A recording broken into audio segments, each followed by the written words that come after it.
porque se habla y se ha hablado mucho en las últimas horas de la salida de Alfonso Romo, de lo que sería esa coordinación en la oficina de la presidencia. Es que queremos platicar del tema y queremos incorporar en esta conversación primero al analista economista Macario Schettino. Me da gusto saludarte, Macario. Preguntarte si puedes apuntar, enumerar contribuciones específicas de Alfonso Romo en favor de los empresarios mexicanos, de todo tipo de empresarios.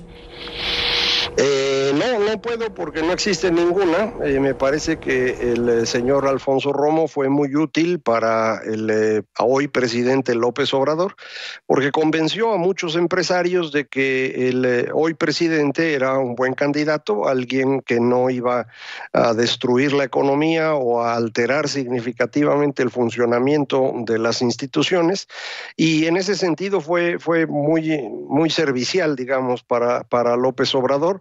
Pero creo que ha causado un grave daño al empresariado mexicano porque resultó falso. El hoy presidente ha sido verdaderamente costoso en materia económica en México, y bueno, pues fue Alfonso Romo uno de quienes abogó por él durante mucho tiempo.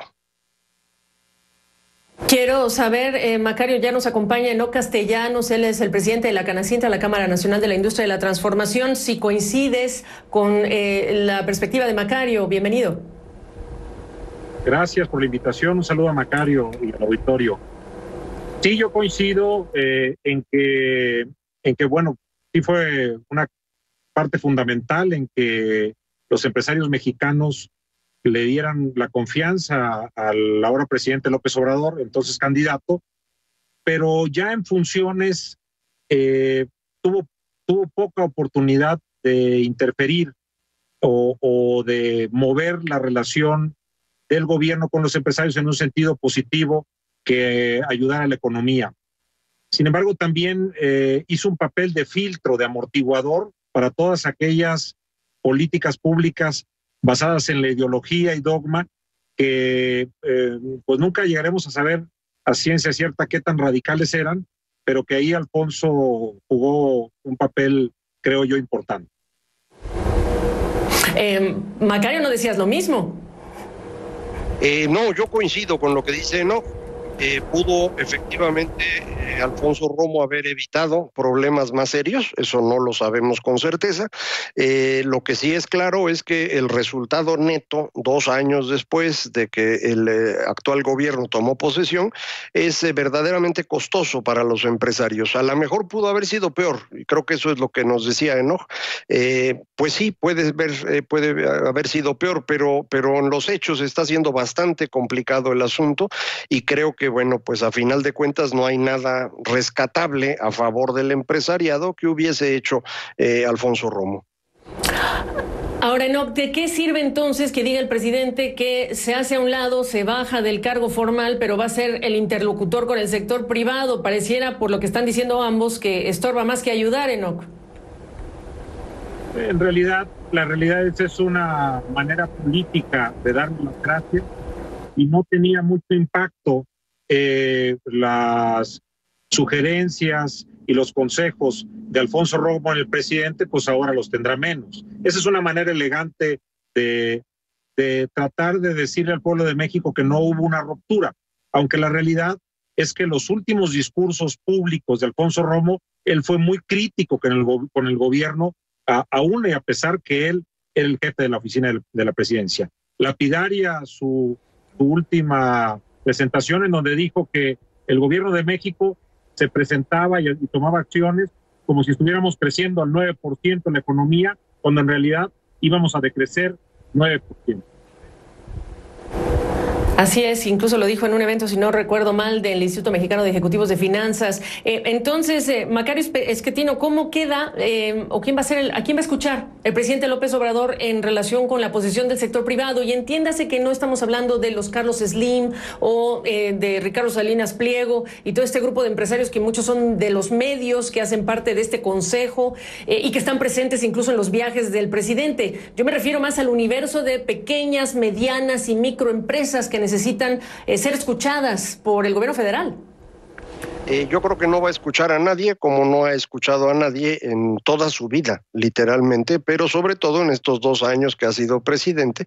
Me parece que él no tiene esa facultad de escuchar a otros y considerar opiniones de otros. Él tiene la verdad clara de qué es lo que debe hacer en el país. Lo acaba de decir hace un par de días en su, digamos, informe del segundo año de gobierno. Él tiene 71% de aprobación según sus cifras y por lo tanto va a seguir haciendo lo que está haciendo.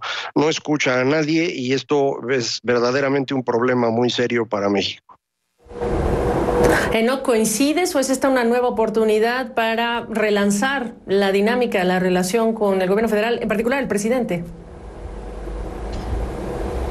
Mira, coincido en que pudiera ser una nueva dinámica. La realidad es que no. Está muy clara cuál es la ruta. Él desaparece la oficina de la presidencia o la jefatura porque no las considera relevantes. Y también hoy mismo, cuando le preguntan sobre la mortandad de 1.010.000 empresas que acaba de presentar el INEGI, él dice que no concuerda con la situación que está viviendo el país, lo cual pues apoya la tesis de Macario. Es muy grave porque cuando la borrachera del populismo llega, la gente está contenta porque recibe dinero. El problema es que cuando se mueren las empresas o pierden el empleo los que tributamos, se rompe el círculo del dinero. Ya no va a haber esa misma disponibilidad y entonces le quedan 2 opciones al gobierno federal.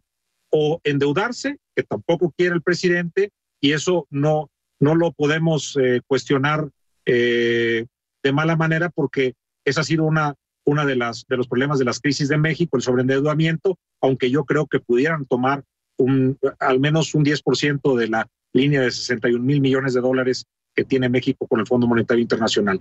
Y la otra opción es aumentar impuestos. Se van a ir por esta última a exprimir más a los pocos tributantes que haya, a los pocos, a la base de tributación que tiene México, sí, y a los empresarios que queden vivos.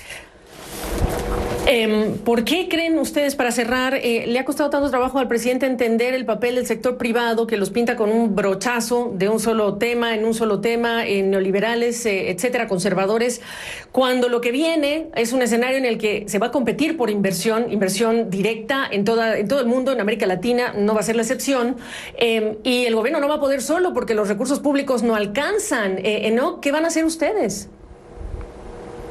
Bueno, justamente lo que estamos tratando primero es una posición defensiva porque cada semana hay una mala noticia. Ayer nos despertamos con que una inversión de 5.200 millones de dólares en el sur de Veracruz, concretamente en Coatzacoalcos, se va a parar esa planta que produce 1 millón de toneladas de polietileno que antes se importaban porque no hay un arreglo en cuanto al gas. Y lo mismo sucedió con Constellation Brand y hay la amenaza de GPO, una planta de fertilizantes en Mochis para ser sometida a consulta. La verdad es que hemos estado pues todos estos 2 años defendiéndonos de ocurrencias, de decisiones tomadas a la ligera y de que no hay una interlocución que pueda llegar a los oídos del presidente. Más bien se observa una sinrazón que bueno, pues puede tener consecuencias funestas para los mexicanos. Macario, para cerrar, pareciera que no se entiende muy claramente lo que cuesta crear trabajos formales. Sí, el presidente López Obrador jamás ha tenido un trabajo formal, no sabe lo que es eso, tampoco ha creado un empleo formal, tampoco sabe lo que es eso, y cree que las cosas pueden funcionar con su simple voluntad. Está destruyendo la economía mexicana, está destruyendo la dinámica de la institucionalidad de este país. Lo que construimos en los últimos 30 años se ha ido a la basura. Sí es una tragedia lo que está ocurriendo, pero bueno, eso fue lo que eligieron los mexicanos y en este momento no tenemos más que esperar a la siguiente elección. No hay otra cosa que podamos hacer. Bueno, pues con esa perspectiva y sus ideas los despido y les agradezco muchísimo su contribución en este espacio. Macario Schettino y también Enoc Castellanos, el presidente de la Canacintra. Gracias. Gracias. Gracias a ti.